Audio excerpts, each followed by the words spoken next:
Bismillahirrahmanirrahim. The Minstrel Boy. This poem is written by Thomas Moore, who was born in 1779 and died in 1852. ये poem Thomas More ने लिखी है जो 1779 में पैदा हुई और 1852 में इंतकाल हुआ उनका.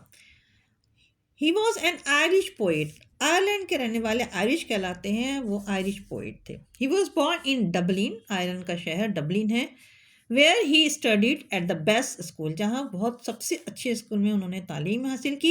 ही was admitted to Trinity College at the age of 15 साल की उम्र में वो ट्रिनिटी कॉलेज में उनका दाखिला हुआ. अच्छा, द मिनिस्ट्रल बॉय जो है ये पोएम एक ऐसे लड़के की है. सबसे पहले बताऊं कि मिनिस्ट्रल बॉय किसको कहते हैं. मिनिस्ट्रल उसको कहते हैं जो फोक सॉन्ग गाने वाला सिंगर, और ऐसे फोक सॉन्ग जो जगह जगह घूम के अपने इलाके के बारे में बताता है और इलाकाई गाने गा के लोगों को अपने इलाके के बारे में आगाह करता है. तो ऐसे लोग मिनिस्ट्रल कहलाते हैं. तो मिनिस्ट्रल बॉय, ऐसी मिनिस्ट्रल बॉय की पे उन्होंने एक पोएम लिखी है. और वो मिनिस्ट्रल बॉय जो था वो जंग में जा रहा था, और जंग में जब वो गया था तो उसके साथ उसके एक फादर की तलवार थी, और उसका जो इंस्ट्रूमेंट जिसको वो हार्प कहते हैं, जो इस शक्ल का होता है, वो ये इंस्ट्रूमेंट बजाता था, harp.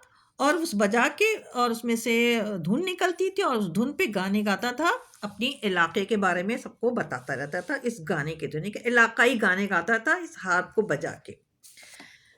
The minstrel boy to the war is gone. Minstrel boy जो था वो जंग की तरफ गया.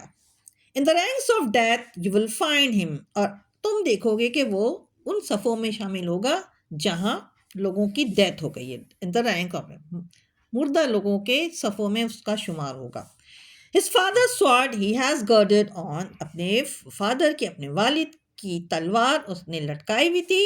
And his wild harp slung behind him. और उसका जो हार्प था, जो बाजा था, वो उसके पुश पे लटका हुआ था. ये दो चीज़ें अपने साथ लेके गया था, एक फादर का स्वॉर्ड और एक harp. Land of song said the warrior bard. अपने मुल्क को कहा कि तुम सॉन्ग की दुनिया, सॉन्ग के एक सरजमीन हो जहाँ आज़ादी के गाने गाए जाते हैं. Said the warrior bard. और वॉरियर बार्ड किसको कहा है? यानी कि वो लड़का जो मिनिस्ट्रल बॉय था, वो जंग भी लड़ रहा था और वो गाने भी गाता था. The all the worlds betrays thee. अपने मुल्क से कहा, मुल्क की सरजमीन से कहा कि गर्चा सारी दुनिया तुम्हें धोखा दे देगी. वन स्वॉर्ड, ये जो तलवार है, एटलीस्ट दाई राइट्स शाल गार्ड, कम से कम ये तुम्हारी हिफाजत करेगी. वन फेथफुल हार्प शाल प्रेज दी. और तुम्हारी तारीफ में नगमे गाएगी ये फेथफुल हार्प, जो हार्प साथ अपने रखता था. अब क्या हुआ कि मिनिस्ट्रल बॉय जब वॉर की तरफ गया तो फिर क्या हुआ? The minister fell but the foeman's chain. Minstrel गिर पड़ा. किसके आगे? फोमेंस चेन के आगे. फोमेन दुश्मनों की कतारों के आगे वो गिर पड़ा. Could not bring his proud soul under. मगर क्या किया कि वो उसने ये अपनी जो उसकी कल्बी रूहानी जो अजीज़ तरीन चीज़ थी, उसको उसने दुश्मनों के कब्ज़े में आने नहीं दिया. वो क्या चीज़ थी? वो उसकी हार्प थी. The harp he love never spoke again. और उसने इसको ऐसा कर दिया कि वो दोबारा नहीं बजेगा. और क्यों नहीं बजेगा? For he tore his chords asunder. कि उसने उसकी तारों को छोटा छोटा तोड़ के बिल्कुल बेकार कर दिया, यानी कि अब वो बजने के काबिल नहीं रहा. एंड सेड, और कहा, नो चेन शाल सुली दी. कि अब ये जो चेन है, ये जो दुश्मनों की चेन है, इसे छू नहीं सकेंगी, इसको हाथ नहीं लगा सकेंगी, और ये जो है वो दुश्मनों के कब्जे में नहीं आएगा, क्योंकि इसको इसने बेकार कर दिया था. The soul of love and bravery. क्योंकि तुम किसके लिए हो? उन रूहों के लिए हो जो कि बहुत मोहब्बत करते हैं लोगों से और बहुत बहादुर होते हैं. और ये क्या होता है कि जो साज है बजाने वाले इंसान होते हैं, और वो इंसान बजाते हैं. उसने कहा कि ऐसे लोग बजाएंगे जो इंसानों से मोहब्बत करेंगे और जो बहादुर होंगे, इन दुश्मनों के लिए नहीं है, इसलिए उसने उसको तोड़ दिया.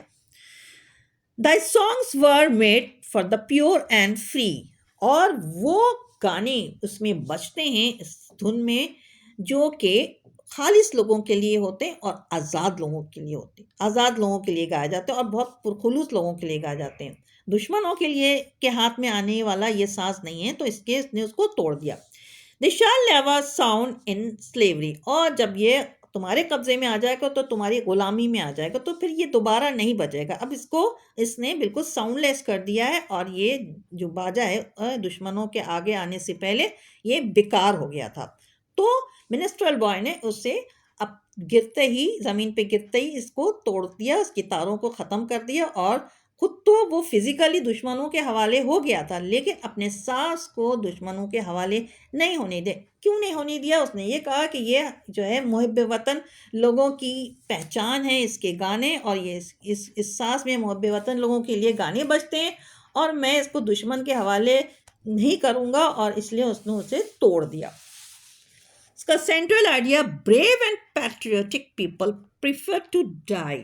बहादुर और मुहिब वतन लोग मौत को पसंद करते हैं, किसके मुकाबले? टू लिव इन स्लेवरी, गुलामी में रहने के मुकाबले में। And not let the enemy, और एनिमी को, दुश्मनों को, टू टच देयर बिलोंगिंग्स, वो साजो सामान उनके हवाले नहीं होने देते। Which show their patriotic feelings, जो कि उनकी जो मुहिब वतनी होने के जो जज्बात होते हैं जिससे ज़ाहिर होते हैं। जैसे ये साज़ है, ये साज़ बजता है और उससे धुन निकलती है और वो उससे फोक सॉन्ग्स गाता था और लोगों को बताता था अपने इलाका के बारे में। तो ये सेंट्रल आइडिया है उसका, द मिनिस्ट्रियल बॉय का। तो अब तक के लिए इतना। वीडियो समझ में आए तो शेयर, लाइक, सब्सक्राइब करें। Thank you for watching. अल्लाह हाफिज़।